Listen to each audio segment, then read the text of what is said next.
What if the hardest decisions in your life aren't between something good and something bad, but between something that has been home and something quietly calling you forward? Welcome to The Knowing Moments. I'm your host, Chik. This is a space where we explore the quiet inflection points in life and career. The moments when something shifts internally before it leads to clarity and change. In the last two episodes, I shared what slowing down revealed, the mental withdrawal, the experiments, and the energy of learning again. We explored the space between comfort and growth. But today is different. Today is about what happens after the stretch. What happens when my sabbatical ends, when the experiments are over, and the inevitable question that shows up. What's next? Staying the course or taking a turn into new uncharted territory? Because today is about decision. Sabbatical gave me space, but space eventually demands clarity. Today's episode is called Designing What Comes Next. And it begins with a question. How do you know when it's time to close a chapter that has defined you? When I stepped away from Microsoft for sabbatical, I had two professional goals. One was to recharge, which I did. I traveled all the way to Antarctica. I spent time with family and friends. I became more present, and I took some real rest. But the deeper goal was to experiment, to create both time and a mental capacity to learn in ways I hadn't allowed myself for a long time. At Microsoft, my job was operating at the largest scale, running one of the most critical cloud and security businesses. That's like managing the engine room of a massive ship already at full speed. But during sabbatical, I kept asking myself, do I really know how to start from zero? Not optimize something at scale, not scale something from 10,000 to millions, but conceive something from nothing, from idea to life. This podcast was a first tiny experiment of that, a solo act. I became the founder, the writer, the producer, even the technician. But I wanted to go further. For my second experiment, I want to explore the early stage startup and angel investment scenes. I shadowed some friends who run small venture funds, immersed myself in startup conversations. I spent time in the Seattle local entrepreneurial communities, and what I experienced was a completely different end of the spectrum. If a company were a human, Microsoft is an adult at peak performance. For that, you focus on optimizing health, sustaining momentum, growing new skills, preventing decline. The startup world? That's conception, gestation, and infancy. Making sure something fragile can survive. In enterprise, you are optimizing a powerful adult. In startups, you are nurturing a newborn. And I realized I had spent almost my entire career on one side of that spectrum. I knew how to operate adulthood at scale, but did I know how to conceive and nurture a newborn? What struck me most in the startup ecosystem wasn't just the ideas, it was the energy. Back in January, during my sabbatical, I attended a gala fundraiser for the University of Washington's entrepreneurship program. The room was full of students, some nervous, some excited, standing around the tables describing prototype ideas they had been building all quarter.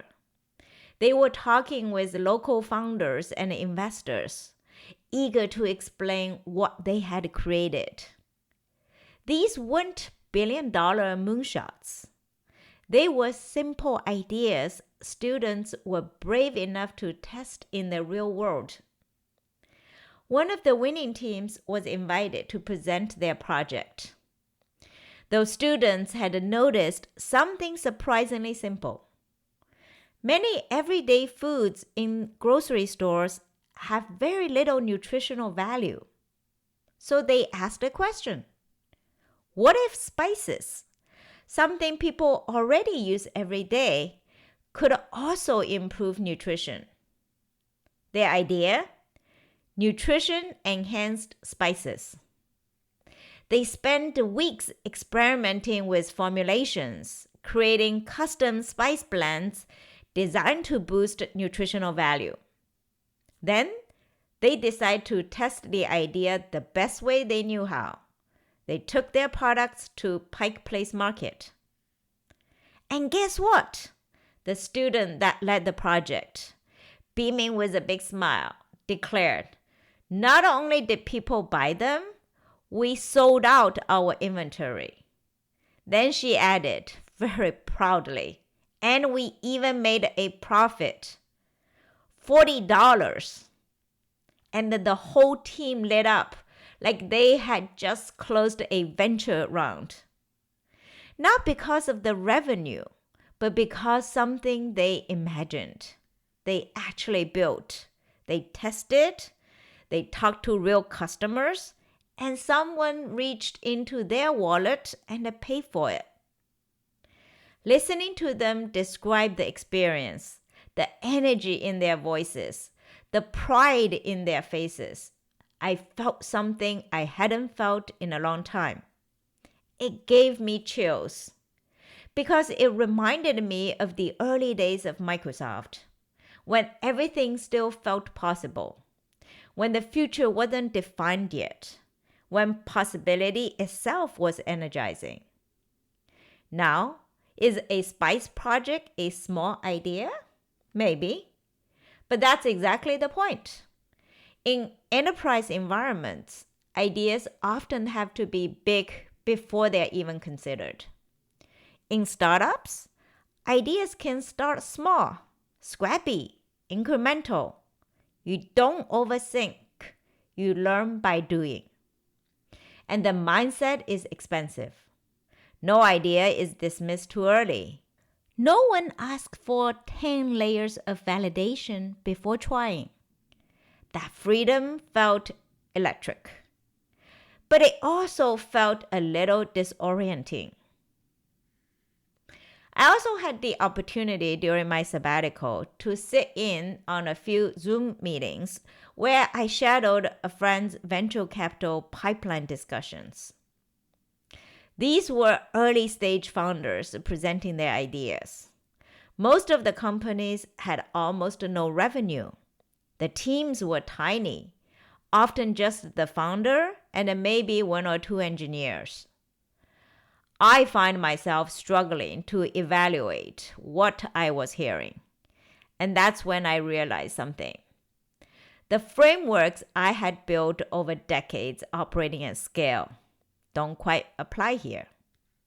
At Microsoft, we operate with enormous amounts of data. You analyze trends, you study customer behavior, you iterate based on evidence. But in early stage startups, almost none of that exists. There's very little data. You are evaluating people, energy, conviction, potential. You are accepting a certain amount of uncertainty. And for someone trained in structured scale, that felt unsettling. I started questioning myself. do I even know how to evaluate a good idea at this stage? Will my enterprise instincts cause me to dismiss something too early? The startup world was energizing, but it was also a little terrifying. Because suddenly, I wasn't the expert anymore. I was the beginner. Another moment that stayed with me happened during a conversation with a seasoned angel investor. One afternoon, we met at a park here in Seattle. We were walking along the trail, talking about his experience investing in startups over the past decade. At one point, he turned to me and asked a simple question. So tell me, what do you think the most important lesson is for an angel investor? My instincts, shaped by years operating at an enterprise scale, immediately kicked in. I started listing the familiar questions. Where's the market validation? Do customers actually want the product? What's the unique value proposition? And how strong is the founder and the team? He smiled while he said, "You are thinking like an investor." But then he paused for a moment. "The single biggest lesson for me is this," he said. "The regret of missing one extraordinary company can outweigh the losses from 10 investments that didn't work." That sentence stayed with me because it revealed how different the mindset is.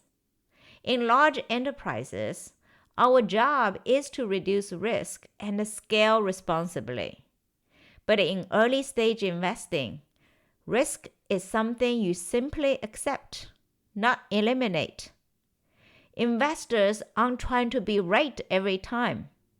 They're trying to be right when it counts the most. And that realization forced me to ask a difficult question.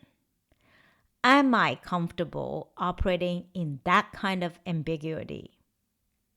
As my sabbatical was reaching the end, all the entrepreneurial experiments and the new learnings felt refreshing and energizing.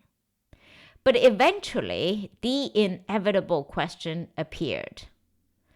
So, what's next? Do I stay? Do I leave?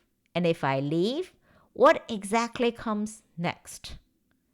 Because I've spent my entire adult life at Microsoft, 28 years. From intern to leading one of the most critical cloud and security businesses in the world. But Microsoft wasn't just a job. It was where I grew up. It's where I learned how to think, how to lead, how to make hard decisions. It's where I built friendships that feel like family. And it's where I found my community. During my sabbatical, there was a moment that caught me off guard. I was flying back from the East Coast. Somewhere halfway through the flight, the passenger sitting next to me turned and asked a very simple question. "So, what do you do?" Normally, that question takes 2 seconds to answer. But this time, I paused. My mind started racing. Should I say what my role was at Microsoft? Should I say I'm on sabbatical? What exactly do I say? Because for the first time in almost 3 decades, I wasn't sure how to answer. Not because I didn't have work, but because the title that had defined me for so long was no longer the whole story. And that realization was surprisingly emotional. Then another thought hit me. If I really do leave Microsoft, what do I say my job is? What would I put on LinkedIn? What do I call myself now? Because when you spend that much of your life inside one institution, leaving doesn't just mean changing jobs. It means redefining who you are. Who am I without this title, without this scale, without this ecosystem? Will people still see me the same way? Will I still see myself the same way? That question felt heavier than I expected. Leaving didn't feel rebellious. It felt like a quiet divorce. Amicable, grateful, respectful, but still a separation. Here's what I didn't say out loud for a while. There's a pressure that comes with having had visible success. If you leave, you better land somewhere equally impressive. Another big executive role? Another powerful platform? Because that's what progress looks like. That's what people expect. Maybe that's what I expected of myself. And I could feel that pull. The predictable path. Replicate my strength. Stay in enterprise. Leverage the muscles I've built for 28 years. It's meaningful, it's impactful, it's respected. But during sabbatical, something shifted. I had spent my career optimizing a fully grown adult, operating at peak performance. But I was fascinated by the opposite challenge. Raising a newborn. A fragile, uncertain, full of possibility newborn. And I felt both energized and inadequate. The inadequacy I felt was terrifying, but also made me even more interested. What made me successful before could actually mislead me in this new arena. And that's uncomfortable. But maybe that's exactly the growth I want. Can I adapt to a world of probability, asymmetric upside, and go by the gut? Being humbled after 28 years of competence is not comfortable, but it is invigorating. So I asked myself, if I don't take this risk now, when will I? If not at this stage, with the experience, the financial stability, and perspective, when? What's the worst that could happen? Maybe I wouldn't be exceptional at investing. Maybe I wouldn't scale influence the same way. Maybe I'll look back and think I should have taken the safer path. But here's the deeper realization. Staying put, out of fear, will lead to stagnation. On good days, I felt 100% clear. I'm excited. I feel ready. On other days, I wondered if I was about to make a fool of myself. Both feelings were true. Moving forward doesn't eliminate fear. It is how to face fear head on. During sabbatical, I asked myself 3 questions. Have I built the business at Microsoft stronger than when I started? Have I developed a leadership bench ready to carry it forward? Am I personally ready to stretch further? The answer to all 3 was yes. That was the quiet knowing. It wasn't about running away. It was about completion. A friend once told me, sometimes you're standing between 2 cliffs. To reach the next one, you have to jump. You don't know if you will free fall. You don't know if something will catch you. That image stayed with me, and I realized I'm ready to jump. Not recklessly, not reactively, but intentionally. So I decided to graduate from my Microsoft era with gratitude, with respect, but also with conviction. So what comes next?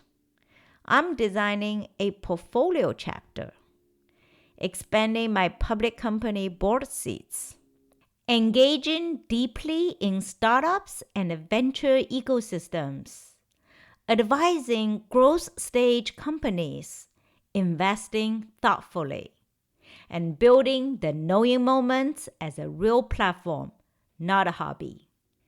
This isn't free falling, even when it feels like it. It's redefining impact. It's choosing expansion over predictability. It's embracing ambiguity as the new norm. If I distill what this chapter has taught me, it's this. The first lesson, belonging cannot be your only anchor. When your identity is fused to one institution, leaving feels life-changing. But growth requires separating who you are from where you operate. Your title is a platform, not your identity. And when you internalize that, you gain freedom. Learning number 2, competence is not the end goal. It's easy to stay where you are competent, where you are known, where you are respected. But a competence without stretch leads to stagnation. Growth requires willingly becoming a beginner again, and that requires humility. Learning number 3, impact must be redefined at every stage. For years, impact for me meant scale, revenue, users, global systems. Now, impact might mean helping one founder avoid a costly mistake, supporting one board through a critical inflection point, creating one conversation that helps someone find clarity. Impact doesn't have to shrink. It can diversify from one big rock to many meaningful ripples. And finally, lesson 4, listen to fear, but face it. Fear doesn't mean stop. It means you are at the edge. The question is not, am I afraid? The question is the fear protecting me from harm or from growth? There's a difference. And you have to learn to tell them apart. Microsoft was my home for 28 years. It shaped me. It trusted me. It allowed me to build at scale. And it will always be part of me, and I will always be grateful. But a chapter can be complete without a dramatic ending. And growth doesn't always come from dissatisfaction. Sometimes it comes from readiness. If you are standing at your own crossroads, maybe the question isn't, what guarantees success? Maybe it's, who am I becoming if I stay? And who might I become if I jump? And when you know, you know. This is the Knowing Moments. Thank you for being here, and I'll see you in the next episode.